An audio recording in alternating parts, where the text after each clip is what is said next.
एक समय ऐसा भी था जब इंसान सिर्फ एक जानवर थे। ना कोई भाषा थी, न समाज, न ही पहचान था। बस अपने अस्तित्व के लिए लड़ता हुआ एक शिकार करता जीव। न उसे कल की चिंता थी, न भविष्य का कोई सपना। हर दिन एक जंग थी, भूख, डर और मौत से। यहीं से शुरू होती है जानवर से इंसान बनने का सफर। और उस सफर की सबसे पहली गूंज गूंजती है उन पुरानी गुफाओं की दीवारों पर। आज से अरबों साल पहले का वो समय जब धरती पर कोई इंसान, जानवर, पेड़ पौधे, यहाँ तक कि कोई भी जीवित प्राणी मौजूद नहीं था। सिर्फ एक उबलता हुआ आग का गोला जो सूरज से भी ज्यादा खतरनाक लग रहा था।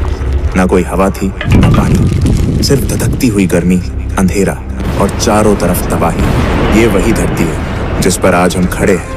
लेकिन तब इसका वातावरण इतना विषैला और गर्म था कि जीवन का कोई सवाल ही नहीं उठता था। धीरे धीरे लाखों साल बीत गए। धरती ठंडी होने लगी, ज्वालामुखी शांत होने लगे और धरती का पहला समुद्र बना। इन समुद्र में विभिन्न रासायनिक पदार्थ एक दूसरे के संपर्क में आने लगे और एक अद्भुत प्रक्रिया की शुरुआत हुई, जीवन की प्रक्रिया। पहले पहल सूक्ष्म जीव बने जिन्हें हम प्रोकैरियोटिक कोशिकाएं कहते हैं। ये इतने छोटे थे कि उन्हें देखने के लिए माइक्रोस्कोप की भी जरूरत पड़ती। ये प्राणी ही जीवन की पहली कड़ी थे। कोई हाथ पैर नहीं, कोई दिमाग नहीं, बस एक सरल कोशिका जो जीवन के पहिए को घुमा रही थी। धीरे धीरे प्रोकैरियोटिक जीवों ने खुद को विकसित किया और यूकैरियोटिक जीव अस्तित्व में आए। अब जीवन सिर्फ एक कोशिका तक सीमित नहीं था, बल्कि कई कोशिकाएं मिलकर एक शरीर का निर्माण करने लगी थी। फिर समय के साथ धरती का वातावरण बदलता गया। पृथ्वी में ऑक्सीजन की मात्रा बढ़ने लगी और समुद्र जीवों से भरने लगे। फिर आया एक ऐसा समय जिसने जीवन की दिशा ही बदल दी। इस दौरान हजारों नई प्रजातियां एक साथ विकसित हुईं। जटिल जीव जैसे मछलियां, कीड़े, जेलीफिश और कई अनोखे समुद्री जीवों का आगमन हुआ। रीढ़ वाले जीव पहली बार दिखने लगे। जीवन तेजी से विकसित होने लगा और फिर कुछ जीव पानी से बाहर निकलकर धरती पर भी अपने पैर जमाने लगे। कुछ मछलियां विकसित होकर उभयचर यानी एम्फिबियंस बन गईं, जिन्हें पहले पानी और फिर धीरे धीरे जमीन पर रहने की ताकत मिली। फिर आए सरीसृप यानी रेप्टाइल्स। ये वो जीव थे जिन्होंने धरती पर राज करने की शुरुआत की। इन सभी के बीच धीरे धीरे विकसित हुआ एक ऐसा समूह जिसने आगे चलकर पृथ्वी के सबसे बड़े साम्राज्य को जन्म दिया, डायनासोर। धरती का सबसे दिलचस्प दौर जब डायनासोर पूरी पृथ्वी में राज करते थे, जो लगभग 23 करोड़ साल पहले शुरू हुआ था।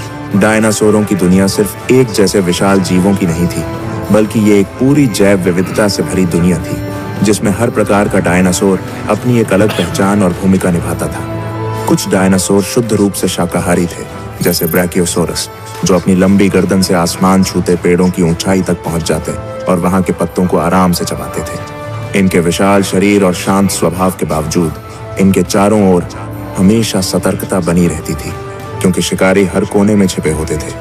वहीं ट्राइसेराटॉप्स जैसे डायनासोर अपने बड़े और मजबूत सींगों के साथ नजर आते थे, शांत स्वभाव वाले, मगर जरूरत पड़ने पर अपने दुश्मनों से टकरा जाने वाले योद्धा। दूसरी ओर मांसाहारी डायनासोरों की दुनिया कहीं ज्यादा खौफनाक थी। टायरेनोसोरस रेक्स को कौन नहीं जानता, विशालकाय जबड़े, नुकीले दांत और राक्षसी ताकत, जिसने इसे अपने समय का सबसे खतरनाक शिकारी बना दिया था। पर इससे कम खतरनाक नहीं थे वेलोसिरैप्टर्स, जो आकार में भले ही छोटे थे, मगर चालाकी, तेजी और टीम वर्क से अपने शिकार को चौंका देते थे। लेकिन डायनासोरों की कहानी सिर्फ धरती तक सीमित नहीं थी। कुछ ने आसमान में उड़ान भरी, जैसे प्टेरोडैक्टाइल्स और क्वेट्ज़लकोअट्लस, जिनके पंख इतने विशाल थे कि लगता था जैसे पूरा आकाश ही उनके कब्जे में हो। ये उड़ने वाले डायनासोर शिकार करने के लिए या लंबी दूरी तय करने के लिए आसमान में इधर उधर मंडराते रहते थे। और वहीं जब नजरें समंदर की गहराइयों में जाती हैं, तो वहां भी डायनासोरों जैसा जीवन मौजूद था। मोसासोरस जैसे समुद्री शिकारी अपनी ताकतवर पूंछ और जबड़ों से पूरे समुद्री जीव जगत पर राज करते थे, जबकि प्लीसियोसोरस अपनी लंबी गर्दन और तेज तैराकी के साथ गहराइयों में शिकार की तलाश में निकलते थे। यानी डायनासोरों का युग धरती, आकाश और समुद्र तीनों में फैला हुआ था और हर जगह वे अपनी अपनी दुनिया के बादशाह थे। डायनासोरों का साम्राज्य करीब 18 करोड़ साल तक चलता रहा, लेकिन फिर करीब 6.5 करोड़ साल पहले धरती पर एक विनाशकारी घटना घटी। एक विशाल उल्कापिंड मेक्सिको के युकाटन प्रायद्वीप से टकराया। इस टक्कर की ताकत इतनी जबरदस्त थी कि उसने आसमान में धूल और राख का अंधेरा फैला दिया। सूरज की रोशनी धरती तक पहुंचनी बंद हो गई, तापमान गिरने लगा और सबसे पहले असर पड़ा पेड़ पौधों पर। जंगल धीरे धीरे सूखने लगे। जब पेड़ पौधे नहीं बचे तो शाकाहारी जीव भूख से मरने लगे, और जब शाकाहारी खत्म हुए तो मांसाहारी भी ज्यादा दिनों तक टिक नहीं पाए। धीरे धीरे बड़े जीवों की प्रजातियां एक एक कर खत्म होने लगीं। ऐसा लगा जैसे पूरी धरती की जीवन का कड़ी टूट रही है। और यहीं पर खत्म हो गया डायनासोरों का करोड़ों साल पुराना साम्राज्य। मगर इस तबाही के बीच धरती एक नई शुरुआत की तैयारी कर रही थी।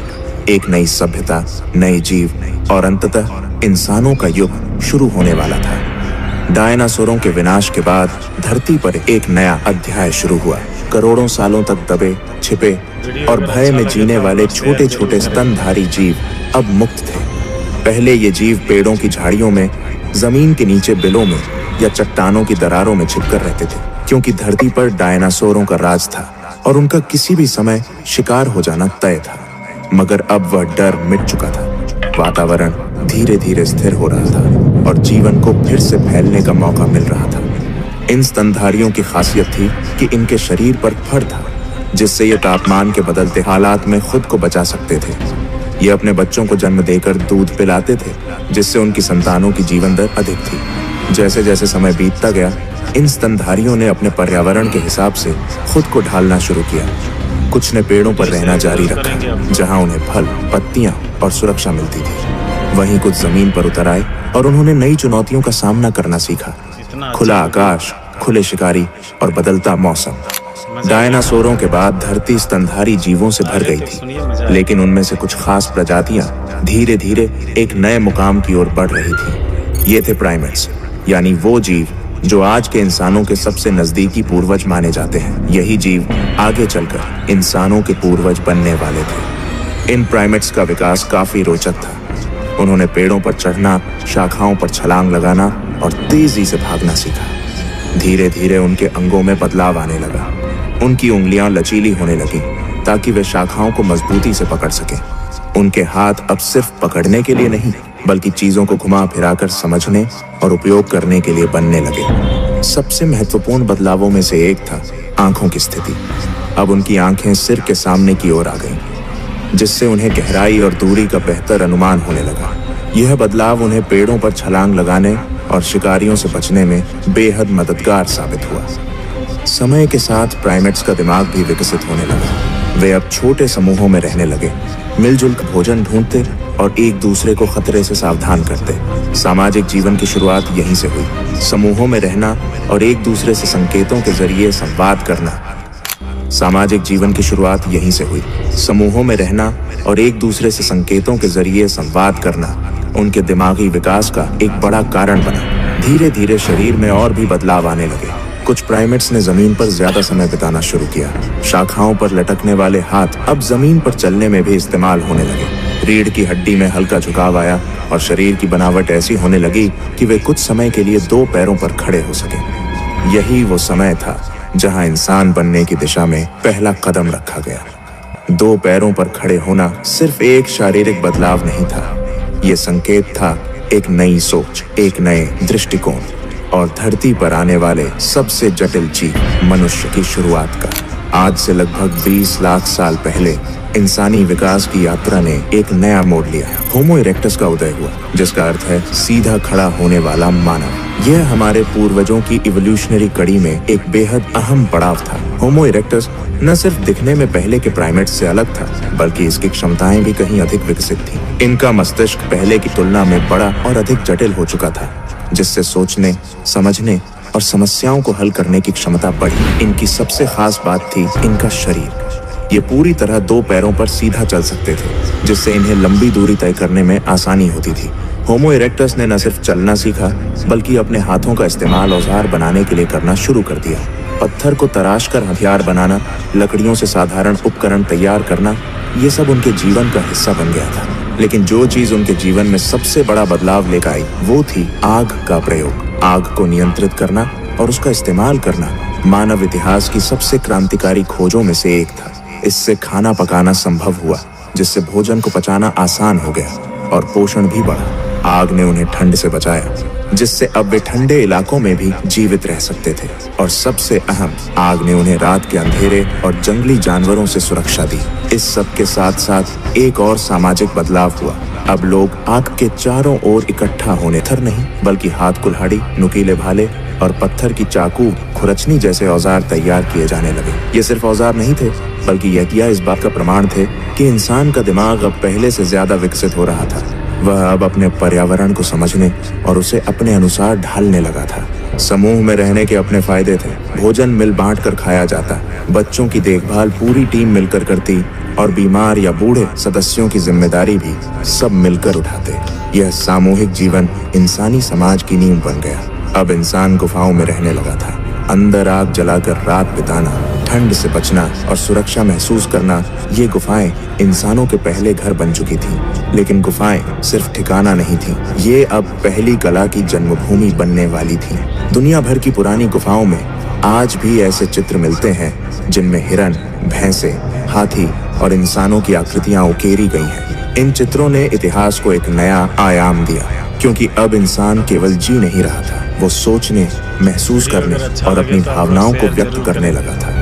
ये पहली बार था जब मानव ने अपने विचारों को दीवारों पर उकेरना शुरू किया, और यहीं से कला, संस्कृति और आगे चलकर पूरी सभ्यता की शुरुआत हुई। अब हम उस निर्णायक मोड़ पर आ पहुंचे हैं जहां होमो सेपियंस सिर्फ शिकार करने वाले जीव नहीं रह गए थे। अब वे धीरे धीरे इंसान बन रहे थे, एक ऐसा जीव जो सिर्फ जीने के लिए नहीं, बल्कि महसूस करने, बोलने और समझने के लिए भी जीवित था। भाषा कोई एक दिन में नहीं बनी, यह भी लाखों सालों में धीरे धीरे विकसित हुई। शुरुआत हुई इशारों से, हाथों, आंखों और चेहरे के हाव भाव से।